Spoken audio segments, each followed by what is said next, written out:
ভাঙড়ের মাটিতে এক হারমাত ৩৪ বছর ধরে যে সিপিএম এর লাল সন্ত্রাস লুট করেছে, আজকে তৃণমূল কংগ্রেসে এসে পুরনো তৃণমূল কংগ্রেসদের উপরে আক্রমণ করছে। আপনারা জানেন আমি ভাঙড়ের ছেলে। আমি শুধু তৃণমূল কংগ্রেস গঠন হওয়ার পর থেকে রাজনীতি করিনি। মমতা বন্দ্যোপাধ্যায় যখন ৮৪ সালে যাদবপুর লোকসভায় দাঁড়ায় তখন থেকে আমি দিদির সাথে রাজনীতিটা করি।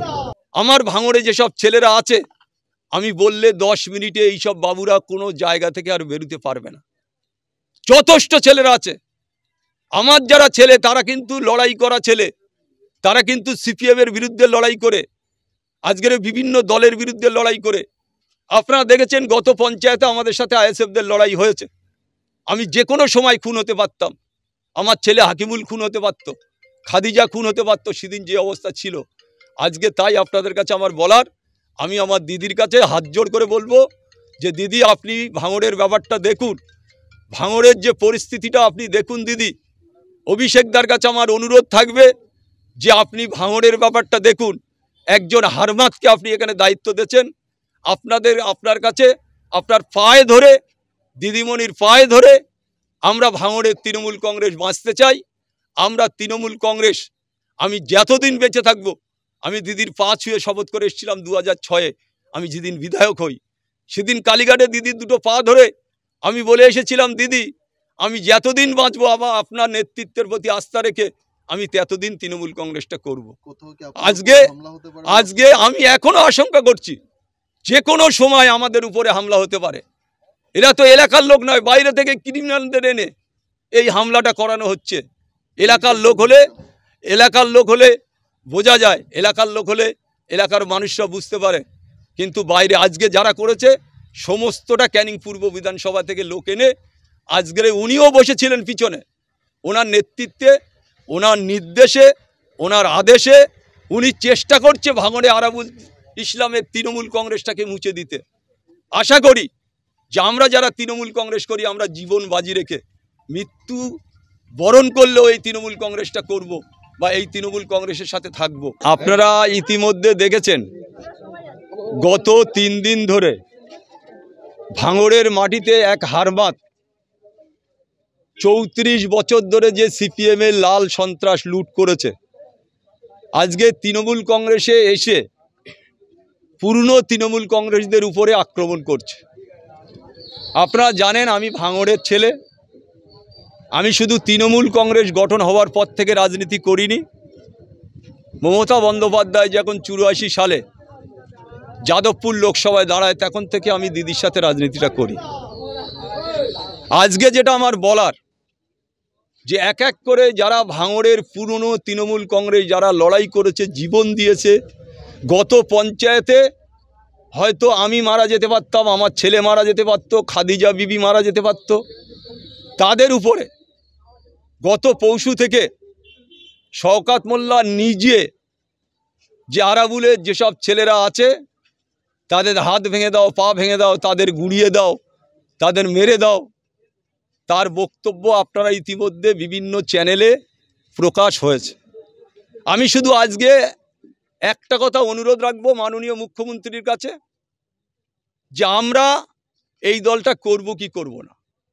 আমরা তৃণমূল কংগ্রেস করতে গিয়ে সিপিএমের কাছে রক্ত ঝরেছে, আমাদের অন্য দলের কাছে আমরা মার খেয়েছি।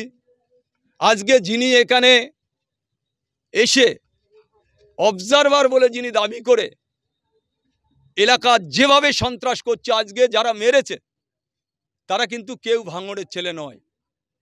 ক্যানিং থেকে লোক এনে ভাঙড়ে তৃণমূল কংগ্রেসের কর্মী আলতু হচ্ছে আমার ভাইয়ের মতো, যার নাম লালবাবু মোল্লা। আমার নিজের ভাইয়ের মতো, আমি তারে ভালোবাসি। 24টা ঘন্টা আমার সাথে থাকে, আপনারা মিডিয়ার লোক সবাই জানেন। তার গাড়ি ভাঙা হয়েছে, তাকে মেরে দেবারও ষড়যন্ত্র হয়েছিল, কোনো রকমভাবে সে প্রাণে বাঁচে। যে অফিসটায় আমি ভোজেরহাটে বসি সে অফিসটা পর্যন্ত গুঁড়িয়ে দেওয়া হয়েছে। সমস্তটা সিসিটিভি ক্যামেরা থাকার পরেও তারা সবাই মুখ বেঁধে এই গাড়ি ভাঙচুর করে, পার্টি অফিস ভাঙচুর করে। আপনারা দেখেছেন হামলা কি কারণে। আরাবুল ইসলামের গোষ্ঠী করে ফেসবুকে কোনো ছবি ছাড়ে আরাবুল ইসলামের, সেটা হচ্ছে কারণ।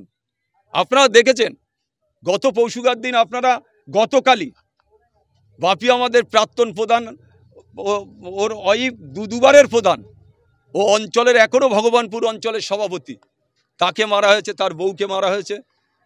যেভাবে এরা নোংরামু করছে, আজকের আপনারা দেখবেন সর্বত্র বোমা ফাটছে। কেন? একটা সন্ত্রাস কায়েম করার জন্য ভাঙড়ে নতুন করে শওকত মোল্লার নেতৃত্বে গোটা ভাঙড়ে যারা পুরনো তৃণমূল কংগ্রেস আছে তাদের উপরে আক্রমণ করা চলছে। আমি শুধু দিদির কাছে হাত জোড় করে অনুরোধ রাখবো, অভিষেক বন্দ্যোপাধ্যায় আমার নেতা, আমার নেত্রী হচ্ছে মমতা বন্দ্যোপাধ্যায়। তানার আদর্শ নীতি নিয়ে আমি 2006 সালে ভাঙড় থেকে বিধায়ক হই। তানার আশীর্বাদ এখনও, আমি তানার কাছে শুধু হাত জোড় করে বলবো যে আমরা কোন পথে যাব, এর বিচার আমরা চাই। এই অন্যায়ভাবে রাত দুপুরে তৃণমূল কংগ্রেসের কর্মীদের উপরে আক্রমণ, রাত দুপুরে মেশিন ঘাড়ে করে নিয়ে ঘোরা হচ্ছে, এটা কোন ধরনের রাজনীতি? আমি তৃণমূল কংগ্রেসের জন্মলগ্ন থেকে, আমি তৃণমূল কংগ্রেসের শুধু 98 সাল, তার আগে দিদি যখন যুবর প্রেসিডেন্ট ছিল আমি তখনও যুবর প্রেসিডেন্ট ছিলাম। আজকে সেই দলে আজকে আমাদের মতন লোকেদের মার খেতে হচ্ছে। আমাদের মতন কর্মীরা, আমার সাথে যারা লড়াই করে, আমার সাথে যারা জীবন বাজি রেখে লড়াই করে, আজকে তাদের উপরে আক্রমণ হচ্ছে। সম্পূর্ণভাবে আমি করতে পারি না। আমার ভাঙড়ে যেসব ছেলেরা আছে, আমি বললে 10 মিনিটে এইসব বাবুরা কোনো জায়গা থেকে আর বেরোতে পারবে না। যথেষ্ট ছেলেরা আছে। আমার যারা ছেলে তারা কিন্তু লড়াই করা ছেলে, তারা কিন্তু সিপিএমের বিরুদ্ধে লড়াই করে, আজকের বিভিন্ন দলের বিরুদ্ধে লড়াই করে। আপনারা দেখেছেন গত পঞ্চায়েতে আমাদের সাথে আইএসএফদের লড়াই হয়েছে। আমি যে কোনো সময় খুন হতে পারতাম, আমার ছেলে হাকিমুল খুন হতে পারত, খাদিজা খুন হতে পারত, সেদিন যে অবস্থা ছিল। আজকে তাই আপনাদের কাছে আমার বলার, আমি আমার দিদির কাছে হাত জোড় করে বলবো যে দিদি আপনি ভাঙড়ের ব্যাপারটা দেখুন, ভাঙড়ের যে পরিস্থিতিটা আপনি দেখুন দিদি। অভিষেকদার কাছে আমার অনুরোধ থাকবে যে আপনি ভাঙড়ের ব্যাপারটা দেখুন। একজন হারমাতকে আপনি এখানে দায়িত্ব দিয়েছেন, আপনার কাছে আপনার পায়ে ধরে, দিদিমণির পায়ে ধরে আমরা ভাঙড়ের তৃণমূল কংগ্রেস বাঁচতে চাই। আমরা তৃণমূল কংগ্রেস, আমি যতদিন বেঁচে থাকবো, আমি দিদির পা ছুঁয়ে শপথ করে এসেছিলাম 2006-এ। আমি যেদিন বিধায়ক হই সেদিন কালীঘাটে দিদির দুটো পা ধরে আমি বলে এসেছিলাম, দিদি আমি যতদিন বাঁচবো আপনার নেতৃত্বের প্রতি আস্থা রেখে আমি ততদিন তৃণমূল কংগ্রেসটা করব। আজকে আমি এখনো আশঙ্কা করছি যে কোনো সময় আমাদের উপরে হামলা হতে পারে। এরা তো এলাকার লোক নয়, বাইরে থেকে ক্রিমিনালদের এনে এই হামলাটা করানো হচ্ছে।